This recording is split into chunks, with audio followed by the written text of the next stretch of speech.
Lee Anderson. Lee Anderson. He's a bit of a nomad, isn't he? A bit of a traveller. A bit of a mercenary in the political world. This is what he said. This is what he said when questioned about being a three-party man. He was a Labour man, then a Conservative man, and now he's gone to Reform UK. This is what he said. Just maybe, whether you like him or not, I did a little poll on the channel, 89% believe he's done the right thing, moving to Reform. Maybe he's a man of integrity. He's definitely outspoken. And maybe he's got integrity. I'll tell you right now what it's like to be a man of integrity. From my own experience in the prison service, when I did my training at HMP Manchester, formerly and will always be known as Strangeways. On training, there was a lass. Pouty lips, push-up bra. Yeah? Went straight to the management after a few days. She wasn't suited to the job, but she told the management, and this is the prison service from day one, that there were bullies on the course. Initially, I thought it was me. She'd said I was a bully, the biggest bully. I was the biggest lad on the course. You know, 6 foot, 18 stone. After a few days, nothing. Nobody spoke to us. Before dinner, they started coming in the room. They took every one of the people on my course upstairs. I was the last one. When I went up, they sat me down. A panel of my peers, SOs, training PO, the training guy. They all sat there and they called me numerous times. Charlie, Uniform November Tango, CUNT, you are one. You will fail the course, they said. I didn't know what was going on at that point. They didn't let me answer any questions. I went down, cap in hand. Do you know what cap in hand means? Basically that. On bended knee to the course and said, look, I need this job. I'm going to need your help. I apologise if I offended anyone. And I helped every fucker get through that course. I definitely did. I did all the homework, everything that required, and I pulled people through. First job in Strangeways.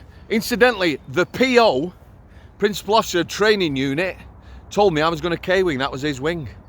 He said he were happy to have me after the course. He said I should have been sacked before I even started. I went on to K-Wing, the biggest wing in the jail. 200 prisoners and the strongest staff, the strongest management.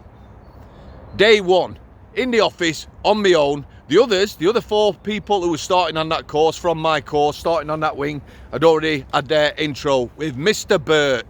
Bertie Bassett. Yeah? Way bigger than me. Face like a bulldog chewing a wasp. He sat me down, 6'3", 19 stone maybe 20. Maybe I'm being a little unfair. You're a bully, we've heard. But here's the thing, why Mr. Bert and me always got on. Here's the thing, he says, I make my own mind up about people. That guy come to love me. Yeah, work ethics, how I dealt with people and how I did the job, he loved it. A man of integrity, I was. He used to tell me regular, I love you, and he meant it. Yeah? Took me 6 months, maybe 8 months, to win people over. People didn't want to know me because I was a bully. Bob Haig, day one, bless him. Fantastic guy to work with. He retired from the prison service, on the sick. Yeah, my eyes are watering. He was a fantastic man. When he went on the sick, yeah, no one contacted him. It broke his heart and it contributed to his death. But day one, he says to me, I've heard you're a bully, I make my own mind up, just like Mr. Burt. He was one of my best mates with his missus on that wing. I worked hard on that wing. 3.5, nearly 4 years. 2.5 years in, we get a new PO, Principal Officer. Yeah? He changed everything on the fucking wing. That wing ran great. Staff, great. Morale, great. It ran great. And it was a troublesome crowd, the prisoners on there. We had everything. Mentally unwell, dangerous, gangbangers, high risk, everything. Absolutely everything. But it ran well. He changed all the wing. At the 12-month point, he says to me, what do you think to what I've done? Me? Man of integrity, speaking my mind. Said he fucked the wing up, Gov. He didn't like that. We banged heads for the next 6 months. That's a principal officer, yeah, next to a governor, and me banging heads. He didn't like it. He took it personal. He hounded me. I just did my job. Have me in the office. Me and you are having a meeting tomorrow. No, we're not. Yes, we are. Okay, I'll get a union rep. You don't need one. Yes, I do. It was like that. He tried to make me apologise to a female officer who was a bully. Yeah, I weren't having it. I weren't having it. None of it. It nearly went to investigation. In the end, it was found out she was a fraud and I was right. Anyway, it got to the point where everyone was talking about me and him. So I'm a lowly prison officer, me and him. The governor from the training department, implementation, said, you need to sort it out, me. I said to him, I can't, Gov. I go cap in hand every day. He speaks to me for a day and then he refuses to speak. Move me. So he says, and he knew me well because he'd been in charge of the training centre when I was a bully on there. He says, go and work on the healthcare for 12 months. If you don't like it, I'll move you. Nobody wanted to work on the healthcare. All my mates on K-Wing said, don't do it. Everybody told me not to do it. 12 months I said, Gov, and I can move anywhere in the jail, any job. That's what he said, so I went on. The first 18 months, 2 years on healthcare were a nightmare because I did stay after the 12 months. It was run like a segregation unit, solitary. So imagine people incredibly unwell, locked behind the door like a segregation. I hated it. Some of the staff hated me. My nurse manager, bless her, KK, she said, I fucking hated you, Sammy. I hated you. Stubborn, bald-headed Yorkshire twat. But I got integrity. 2 years in, some staff went, they did a bit of recruitment, it settled down, we ran it like a normal wing. As normal as can be. We had high-profile prisoners like Mark Bridger. I hated him. I really did hate that guy. Punched him in the face, in my head, every single day. We had dangerous people. People waiting to go to Broadmoor and Rampton and the like on unlocked protocols. That means they only come out if you've got enough staff and not with anyone else. But we ran it as humanely possible. There were no managers, no senior officers, no principal officers, no managers on that wing, which was unusual. We were self-employed. Yeah, good work ethics, me. We got everyone out every day. Them lads that we couldn't get out because we didn't have enough staff, we still got them out because I borrowed staff. Staff would come on, give me 5 minutes, put someone on yard. It was hard work. And then March 2015, change of staff, all the jail changed. We got senior officers, yeah? One of them, again, in fact, both of them loved me. Man of integrity, turns up on time, does his job, good with prisoners. They didn't know what they were coming on to. They had no idea of mental health. Tried to turn it back into a seg within 3 months. I came on one evening. I've been somewhere else. There's 2 lads who didn't work on there. Are we feeding? Yeah, the senior officer was stood on the survey. Only a small wing, 20 odd prisoners. All the prisoners that I could unlock, I did, that weren't on unlocked protocols.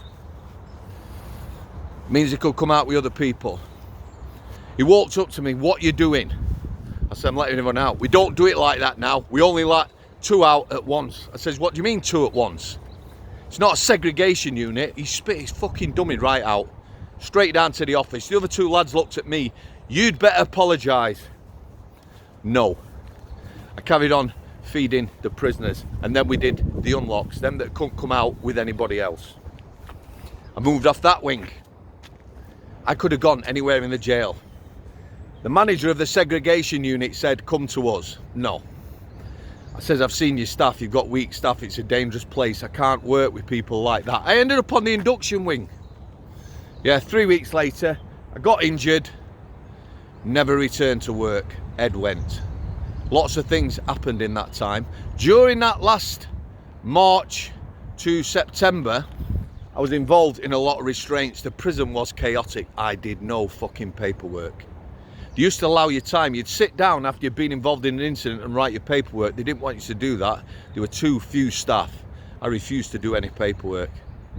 Ended up leaving that job. Now there's people who didn't like me in that job.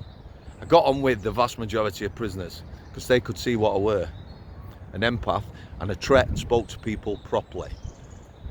The prison officers that didn't like me, when I turned up on their wing on overtime, the senior officers and the like would be happy because they knew I would do the job irrespective of whether they liked me. I was a man of integrity. Yeah, so maybe Lee Anderson is that. He's definitely outspoken. My boy's coming up here now. I'm going to take a... Maybe he is a man of integrity. What he said should be every politician's motto. Country, constituents, that's the people who vote for you, and then party, in that order. As a politician, that's what you should stand for. So maybe, just maybe, he is that man. Who knows? The thing is, he stirred up the hornet's nest. As Galloway, the new MP, George Galloway, for Rochdale. You might not like the guy, but he's outspoken.